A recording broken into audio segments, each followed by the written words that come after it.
The world must realize that without a just and peaceful resolution to the Kashmir issue, regional peace will forever remain elusive, with perpetual danger of conflict in South Asia. In recent years, under the pretext of counter-terrorism, India's political leadership, marked by a troubling absence of strategic foresight, has twice undertaken acts of unprovoked aggression against Pakistan. On both occasions, their recklessness was met with Pakistan's resolute response. The successes of multi-domain operations of Marka-e-Haq shall never recede from the Indian memory. مسئلہ کشمیر کے منصفانہ اور پرامن حل تک جنوبی Asia میں کبھی پائیدار امن قائم نہیں ہو سکتا۔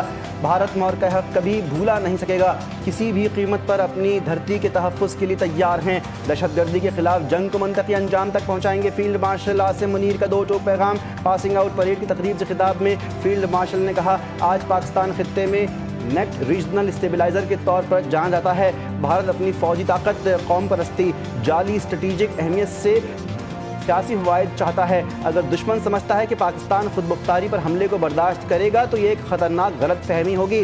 واضح کیا، دشمن ہماری خود مختاری کو چیلنج کرتا ہے تو یہ پورے خطے کے لیے خطرناک ہو سکتا ہے۔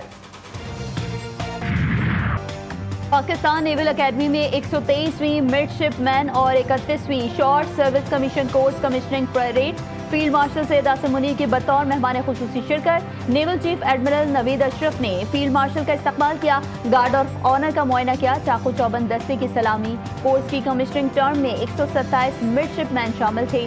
فیلڈ مارشل سید عاصم منیر نے کمیشن حاصل کرنے والے افسران اور ان کے اہل خانہ کو مبارکباد دی۔ شمالی وزیرستان میں سیکیورٹی فورسز کے قافلے پر حملہ۔ آئی ایس پی آر کے مطابق میر علی میں خودکش حملہ اور بارود سے بھری گاڑی سے فورسز کے قافلے کو نشانہ بھی بنایا گیا۔ حملے میں وطن عزیز کے 13 بہادر سپوت شہید، خاتون اور 2 بچوں سمیت 3 شہری زخمی۔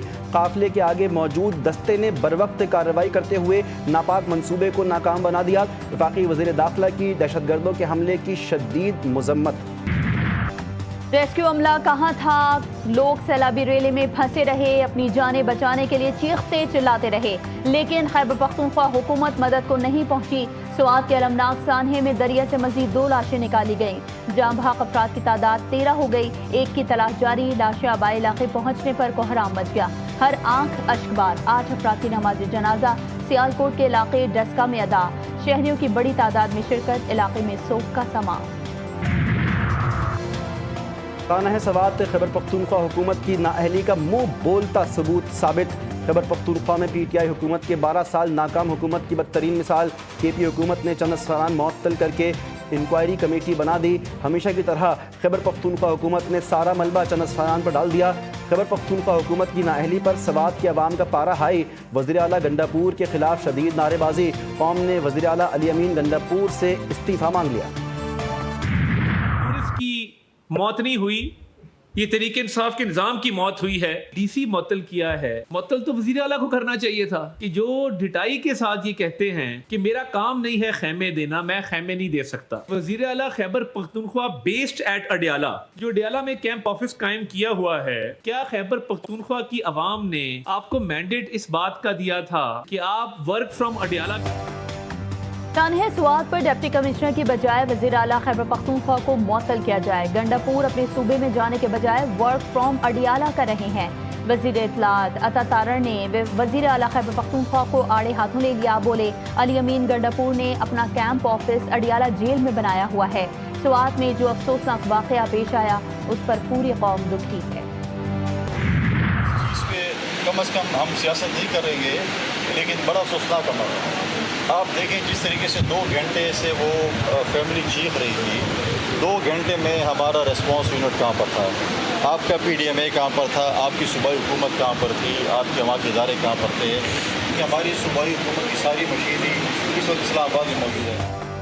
گورنر کے پی فیصل کریم کنڈی اور وزیر اعلیٰ پنجاب مریم نواز کا گنڈاپور سے فوری استعفے کا مطالبہ۔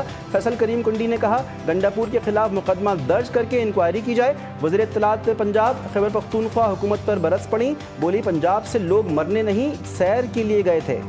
یہ ہے کہ یہ پہلی دفعہ نہیں ہوا، یہ بار بار ہو رہا ہے، اور ایک صوبے کے اندر ہو رہا ہے جہاں پچھلے 12-13 سال سے ایک جو ہے وہ پارٹی کی حکومت ہے.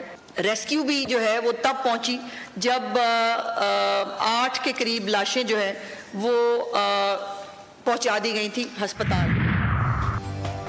وزیر اعظم کی پھر پی ٹی آئی کو مذاکرات کی پیشکش. شہباز شریف نے چیئرمین پی ٹی آئی کو بیٹھ کر بات چیت کرنے کی پیشکش کر دی. وزیر اعظم نے بیرسٹر گوہر کو کہا کہ بیٹھ کر بات کرتے ہیں, مذاکرات ہی تمام چیزوں کا حل ہے. پہلے بھی آپ کو کہا ہے کہ بیٹھ کر بات کر لیں.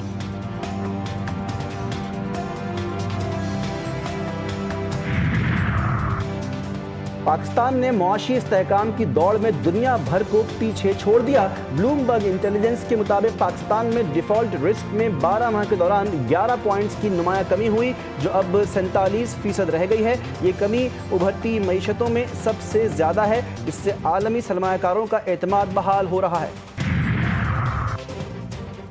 عالمی سیاسی عدالت میں بھارت کا یک طرفہ اقدام مسترد. پاکستان کے موقف کے مکمل تائید. سندھ طاس معاہدے کی خلاف ورزی غیر قانونی قرار. عالمی عدالت نے یہ واضح کیا کہ پانی کے بین الاقوامی معاہدے کسی ایک فریق کے منمانی سے معطل نہیں ہو سکتے.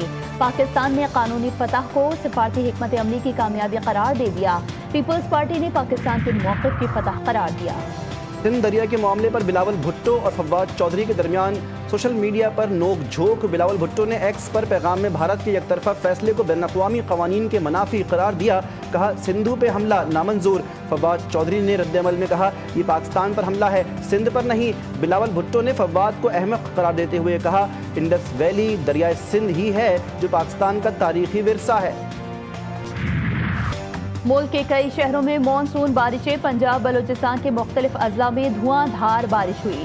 کوئٹہ میں بھی بادل برس پڑے. یوب میں سیلابی ریلے میں 2 گاڑیاں بہہ گئیں. خاتون سمیت 2 بچیاں جاں بحق, 1 خاتون کو بچا لیا گیا. بارش کے باعث ندی نالوں میں طغیانی. پنجاب میں بارش سے حادثات, چھتیں اور دیواریں گرنے کے 28 واقعات. 12 افراد جاں بحق اور 39 زخمی. پی ٹی ایم کا ہنگامی صورتحال میں شہریوں کو غیر ضروری سفر سے گریز کرنے کا مشورہ. کراچی میں ایک بار پھر بادلوں کی گھن گرج. مختلف علاقوں میں دھواں دھار بارش. گلشن معمار, سرجانی ٹاؤن, نیو کراچی صدر, شارع فیصل, پی ای سی ایچ ایس اور ملیر میں بادل جم کر برسے. سب سے زیادہ بارش اسرائیلی جارحیت میں شہید ایرانی کمانڈرز اور جوہری سائنسدانوں سمیت 60 شہداء کی تشییع جنازہ. تہران میں لاکھوں سوگوار امڈ آئے. سڑکیں سوگواران سے بھر گئیں. قومی وحدت اور طاقت کا بھرپور مظاہرہ. فضا امریکہ اور اسرائیل کے خلاف نعروں سے گونجتی رہی. صدر, وزیر خارجہ, حکومتی اور عسکری شخصیات کی جنازے میں شرکت. شہداء کو خراج عقیدت پیش. غزہ میں صہیونی فوج کا نہتے اور بے گھر فلسطینیوں پر وحشیانہ حملہ. 9 بچوں سمیت 20 فلسطینی شہید. جبالیہ, المواسی, رفح سمیت مختلف علاقوں میں خیمہ بستیوں اور رہائشی عمارتوں پر بمباری. 24 گھنٹوں میں 81 فلسطینی جان سے گئے. 422 زخمی. خوراک کی قلت سے مزید 2 بچے دم توڑ گئے. تعداد 66 ہو گئی. غزہ میں سیز فائر کے خواب. اگلے ہفتے سجنے کے امکانات. امریکی صدر کے پاکستان اور بھارت کی قیادت کی تعریف کے نغمے. کہا ایرانی سپریم لیڈر کی دھمکی آمیز باتوں کا جلد جواب دوں گا. تہران پر حملے روکنے کے لیے اسرائیلی طیاروں کو پیچھے ہٹنے کا کہا. ٹرمپ کا کہنا تھا کہ ایرانی قیادت نے شکر گزاری کی جگہ نفرت اور غصے کا اظہار کیا. تہران عالمی نظام کا حصہ نہ بنا تو اس کی حالت مزید خراب ہوگی. ایرانی وزیر خارجہ کا امریکی صدر کو سخت پیغام. عباس راقچی کا کہنا تھا کہ سپریم لیڈر آیت اللہ خامنائی کے بارے میں استعمال کیا گیا لہجہ ناقابل قبول. اگر ٹرمپ واقعہ ایران کے ساتھ ڈیل کرنا چاہتے ہیں تو جارحانہ اور توہین آمیز الفاظ ترک کر دیں. ٹرمپ کو فوجی کارروائی کا کھلا اختیار. مشرق وسطی میں کشیدگی بڑھنے کا خدشہ. امریکی سینٹ میں ایران پر حملے روکنے کی قرارداد مسترد. ڈیموکریٹس کی اہم قرارداد کا مقصد صدر ٹرمپ کو ایران کے خلاف کسی بھی مزید فوجی کارروائی سے روکنا تھا جب تک کانگریس سے باقاعدہ منظوری نہ لی جائے. ریپبلکن اکثریت نے امریکی صدر کے سابق مشیر نے بھانڈا پھوڑ دیا. اسٹیو بینن کے تہلکہ خیز انکشافات. اسرائیل نے ایران کے بیلسٹک میزائلز کے خوفناک حملوں کے باعث اپنے دفاعی کمزوریوں کا اعتراف کیا اور ٹرمپ کی جنگ بندی تجویز کو بلا تاخیر قبول کیا. تل ابیب اور بیر السبا پر ایرانی حملوں نے صہیونی حکومت کی فوجی حکمت عملی کو زمین بوس کر دیا.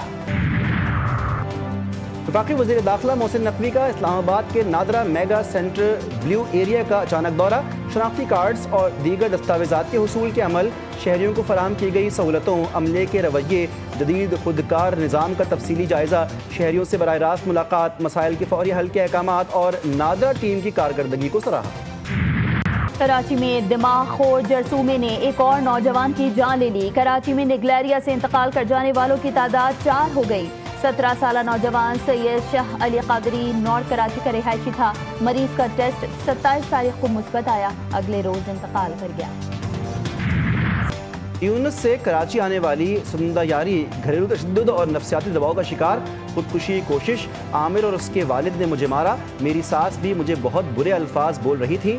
سندھا کو پاکستان آنے سے بار بار منع کیا، کہا کہ ہم اخراجات برداشت نہیں کر سکیں گے۔ عامر کے اہل خانہ کا بیان۔ یونس کی 19 سالہ سندھا 28 نومبر کو کراچی آئی، نیاباد یاری کے رہائشی عامر سے 29 نومبر کو شادی کی۔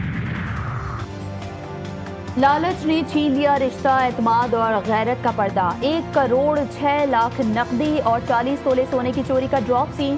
گھر کی مالکن ہی نکلی واردات کی ماسٹر مائنڈ، ڈرائیور کے ذریعے خود ہی کروائی چوری، رقم اور سونا لے کر ڈرائیور کو بھی دھوکہ دے دیا۔ لاہور کے تھانہ ویمن ریس کورس پولیس نے جدید ٹیکنالوجی سے سراغ لگا کر ملزمان کو گرفتار کر لیا۔